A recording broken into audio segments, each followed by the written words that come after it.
Om Shanti. Good morning आप सभी बाबा के रूहानी रत्नों को।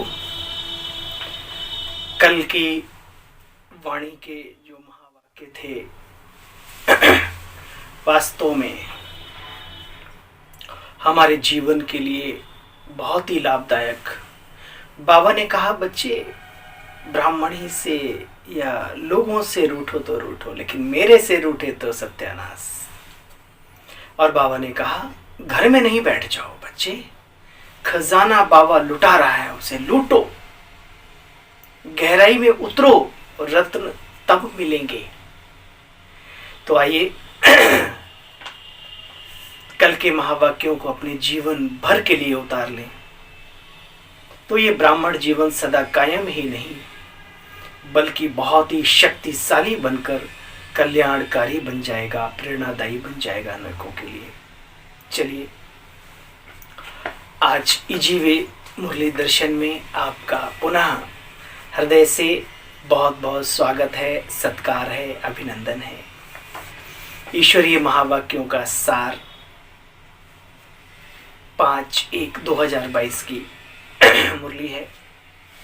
मीठे बच्चे, तुम्हें अभी नया जीवन मिला है, मिला तो है, लेकिन अनुभूति होनी चाहिए हमें कि हमें ये नया जीवन मिला है। हमारी रग रग में ये बात बस जानी चाहिए। पुराना जीवन बदल गया क्योंकि तुम अब ईश्वरीय संतान बने हो। तुम्हारी प्रीत एक बाप के साथ है। किसके साथ है? तुम्हारी प्रीत एक बाप के साथ है।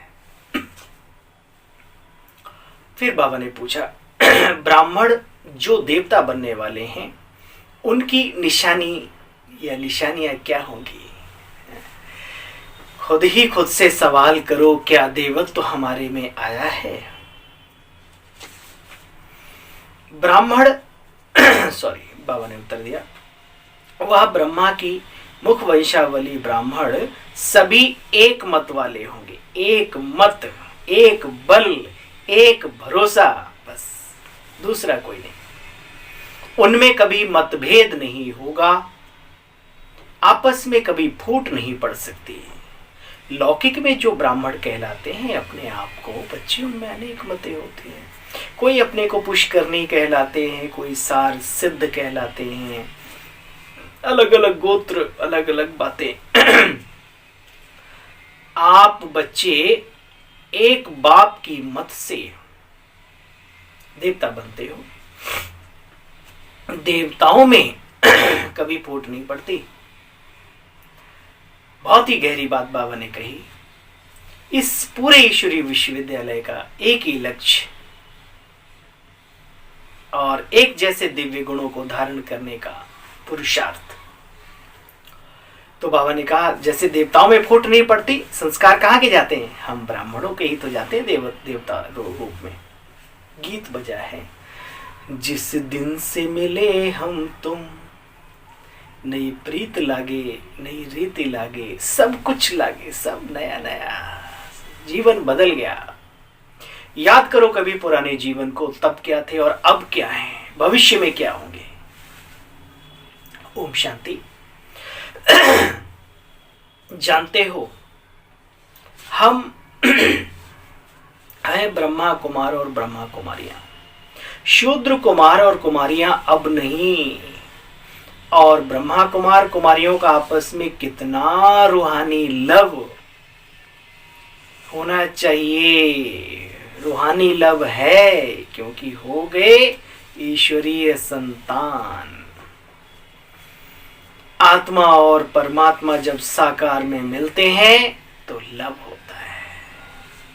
निराकार रूप में लोग भल गाते तो रहते हैं, निरंकारी और वगैरह वगैरह बहुत सारी बातें हैं, लेकिन वो उसके स्वरूप को जब तक नहीं जानते तब तक उससे प्यार कैसे जुड़ा पाएंगे। वो पिता है, उससे हमें वर्षा मिलना चाहिए, बाबा कहते हैं। बरोबर ये जानते हो तुम बच्चे, भारत महान था तो अथाह सुख था, उसका नाम ही सुख धाम था। और अब इस दुनिया का नाम क्या है? सारे सुख सुविधाएं होने के बावजूद भी ये दिलों की दूरियां इतनी कायम होती जा रही हैं, शरीर खोखले होते जा रहे हैं, चरित्र से गिरा जा रहा है मनुष्य। बाबा कहते दुखधाम है ये, महसूस करो। पूरा गांव ठंड के दिनों में बैठकर एक साथ अलाव जलाते थे, तापते थे। कितना किसी के घर में एक कमी होती थी, पूरा गांव मिलकर पूरा करता था। बताइए जीवन वो श्रेष्ठ था, या आजकल पड़ोसी पड़ोसी की तरफ ऐसे नजर उठा के देखता नहीं है, सब अपने आप में कमाल है। तो बाबा कहते हैं बच्चे दुखधाम है, डिप्रेशन, ये जो बीमारियां नई नई निकल रही हैं, यही कारण है। महसूस करो इनको। ज्यों ज्यों दवा की मर्ज बढ़ता ही गया, ये बाबा एहसास करा रहे हैं। भाग्यशाली हैं वो बच्चे जो बाप के बन गए। परमात्मा ब्रह्मा द्वारा ब्राह्मण रचते हैं, उनको राजयोग सिखलाते हैं, फिर जो ब्राह्मण से देवता बनते तो ब्रह्मा द्वारा ब्राह्मण, फिर विष्णु, दैवी धर्म की स्थापना होती है। इस समय तुम ब्राह्मण बन कर फिर क्षत्रिय भी बनते हो, विष्णु धर्म में जाते हो, दैवी धर्म में। अभी ईश्वरीय धर्म के हो, ब्राह्मण धर्म में आए हो, फिर भविष्य में दैवी धर्म में जाएंगे। बच्चे डायरेक्ट धर्म भी चाहिए। प्रजापिता ब्रह्मा द्वारा मुखवंशावली ब्राह्मण रचे, वो ठहरे बच्चे ब्रह्मा बाबा के सच्चे, रियल, डायरेक्ट। परंतु देखो बच्चे, एक बहुत ही समझने की बात है। ऐसे तो हर गुरु की मुखारबिंद से जो ज्ञान सुनते हैं लोग, वो भी उनके शिष्य बनते हैं, साधु, सन्यासी या जो भी अन्य धर्मों में भी। तो परंतु वो बच्चे नहीं बनते, फॉलोअर्स बनते हैं, शिष्य बनते हैं, बच्चे नहीं कहलाते। अगर वंश हो तो फिर वर्षा भी मिले ना, वंशज बने तो फिर वसीयत के मालिक ही बने। तुम्हारी ये है ईश्वरीय संप्रदाय, तो तुम्हें नशे में रहना चाहिए। परंतु अगर मगर लेकिन परंतु, तो बाबा ने बोला परंतु जो ईश्वरीय संतान बनकर फिर उस परमपिता परमात्मा ब्रह्मांड की सर्वोच्च सत्ता को अपनाकर, पाकर, उसका प्यार पाकर, उसकी पालना पाकर फारकती दे देते हैं, वो फिर आसुरी संप्रदाय में चले जाते हैं। फिर भी बाप कहते, एक बारी मम्मा बाबा कहा तो वर्षे के अधिकारी तो बन गए। भले पद निम्न होगा, लेकिन ये बहुत बड़ी बात है। ये कंपनी बहुत फायदे की है, घाटा नहीं है, जितना किया उतना तो मिलेगा ही मिलेगा भाई। देखो बच्चे, बहुत आते और जाते रहेंगे, बाप पहले से जानते हैं। कमाल है, फिर भी जिगरी प्यार बाबा देता है सभी को। बहुत आते और जाते रहेंगे, भट्ठी में बैठे हुए माया से हार कर भी भागंती हो गए। स्वर्ग में तो आएंगे ना बच्चे। अच्छा, कैसे आएंगे? जैसा पुरुषार्थ किया है वैसे आएंगे। ठीक है। बाबा ने कहा वह ब्राह्मण लोग भी अपने को ब्रह्मा की संतान कहते हैं, परंतु कैसे पैदा हुए ये कोई जानते नहीं। कोई पुष्करणी, कोई सार सिद्ध इत्यादि कहते हैं। तो बच्चे जानते हो, तुम अभी डायरेक्ट प्रजापिता ब्रह्मा की संतान बने हो। बाप कहते बच्चे अब कयामत का समय है, वापस चलना है या इधर ही बसने का जुगाड़ है? थके नहीं अभी बस बस के? बाप कहते बच्चे अब कयामत का समय है, सबको वापस जाना है, हिसाब किताब चुकतू करके जाना है। तो देखो, जो गोल्ड होता है, सोना होता है, उसको आग में डाला जाता है शुद्ध करने के लिए, प्योर बनाने के लिए। हीरे को तरासा जाता है उसकी चमक निखारने के लिए, उसको नया रूप देने के लिए। बाबा कहते हैं अब आग तो सारी दुनिया को लगनी है, परंतु उस आग में पवित्र बनने की बात नहीं।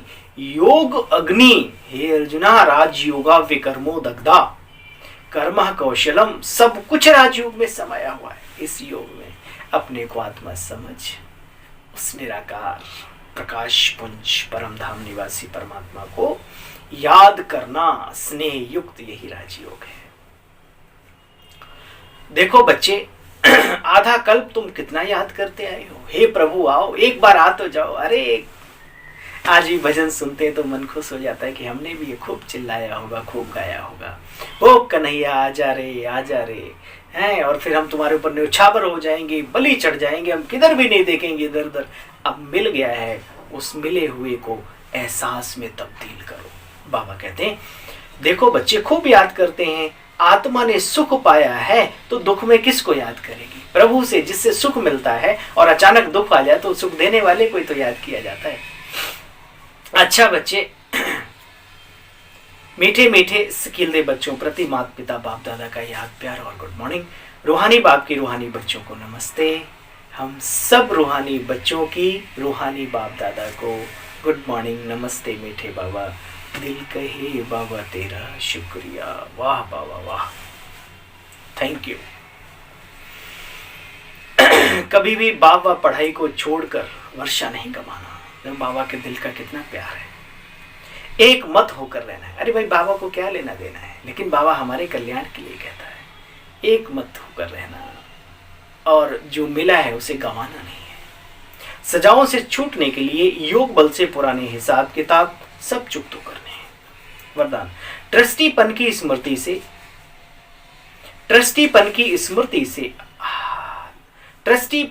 स्मृति से निमित्त समझ हर कार्य करने वाले डबल लाइट। मैं भी बाबा का, कार्य भी बाबा के, संसार भी बाबा का। चिंता किस बात की, लगे रहो बस जहां बाबा ने लगा रखा है, जिस लाइन में खड़ा कर रखा है बस उसमें सही ढंग से खड़े रहो। ये बहुत बड़ी बात है। बाबा कहते हैं निमित्तपन का भाव बोझ को समाप्त कर देता है। बहुत बड़ी बात है। अपने को निमित्त समझने वाला कभी बोझिल नहीं होता। निमित्तपन का भाव बोझ को समाप्त कर देता है, सहज खत्म कर देता है। मेरी जिम्मेवारी है, मेरे को ही संभालना है, मेरे को ही सोचना है, डॉट डॉट डॉट। जिम्मेवारी बाप की है और बाप ने ट्रस्टी अर्थात निमित्त बनाया है। इस स्मृति से डबल लाइट बन उड़ती कला का अनुभव करते रहो। जहां मेरा है वहां बोझ है। इसलिए किसी भी कार्य में जब बोझ महसूस हो बच्चे, तो चेक करो कि कहीं गलती से तेरे के बजाय मेरा तो नहीं कहते हो। स्लोगन, हर बोल में आत्मिक भाव और शुभ भावना हो तो बच्चे कोई भी बोल व्यर्थ नहीं जा सकता। ईश्वरीय महावाक्य है। कब? जब आत्मिक भाव और शुभ भावना समाई हो सबके लिए, सबके प्रति। लवलीन स्थिति का अनुभव करो योग में। सुनो, जैसे कोई सागर में समा जाए तो उस समय सिवाय सागर के कुछ नजर नहीं आएगा। ऐसे आप बच्चे सर्व गुणों के सागर में समा जाओ। बाप में नहीं समाना, लेकिन बाप की याद में स्नेह के सागर में समा जाओ। ये शब्दों का बड़ा गहरा अर्थ है। उसके सागर जो है उसको याद कर करके उसमें समा जाओ। शांति। थैंक यू, शुक्रिया आप सभी का और मीठे बाप दादा